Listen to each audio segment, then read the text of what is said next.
E aí, pessoal, beleza? Tudo bom com vocês? Cheguei em casa agora aqui, tô cansadão. Daí chegou um inscrito, me mandou um vídeo aqui, o Henrique, mandou dois, três vídeos que ele tinha curtinho e a gente pegou e deu uma cortadinha só pra não dar direitos autorais, a gente vai postar aí. Ele é o Henrique de França, São Paulo. Queria mandar um alô pra ele aí. Ele tá com dois Radporn 1350, só no Esteto são 1000. Eu falei pra ele que é muito pouco módulo, ele vai trocar o módulo, vai fazer mais vídeo pra gente aí. Queria que vocês comentassem aí o que vocês acharam do somzinho dele. Tem a bateria de 60 auxiliar, uma do cofre, ele tem D1650X, e o Stetson e os 1350. Então basicamente é isso. Queria pedir para vocês curtirem esse vídeo, se inscrever no canal. Tamo junto, é nóis. Ele também tem um canal, que eu vou deixar o link na descrição do canal dele aqui. É nóis, pessoal. Com probleminha do rato. Mais uma força alto-falantes Spider Caos e Sound Digital Amplificadores.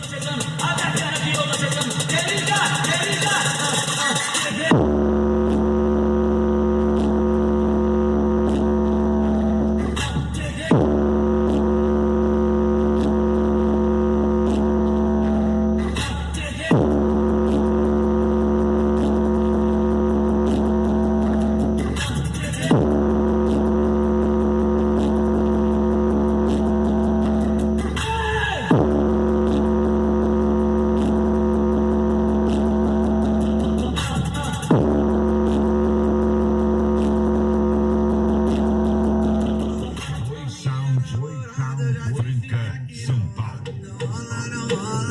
Não rola, não rola. Eu vou te tacar a pique, vou mandar você.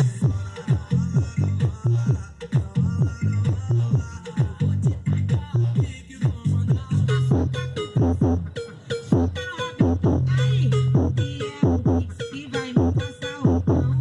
O que é o Pix que vai me passar o pão? Então soca, soca com o Pix, caralho, soca no rabinho. Então soca, soca no rabinho. Soca com o Pix, o Bi é o Pix. Não reclama não, aí, que nós é peitinha do peitinho e do bundo. Então soca.